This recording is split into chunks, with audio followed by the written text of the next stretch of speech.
haddii dowlada shisheeye ay u kala yeeranayaan dadkii muwaadiniinta soomaalida ahaa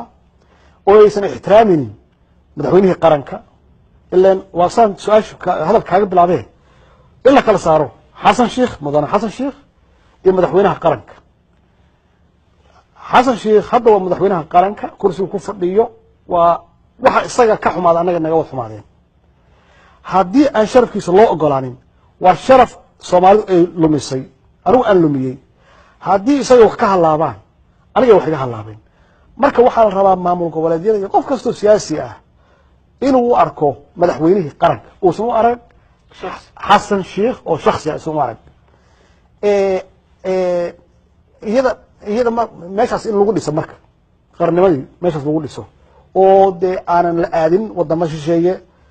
aan kalsooni laga raadsan wadamo shisheeye maxaan ku rahdaa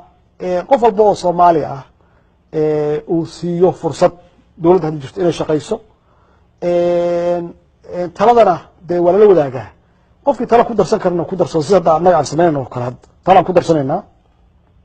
haddii qofku chance u helo private inuu siiyana hadday xumaadaan uu private siiyo laakiin waxaani waa wada leenahay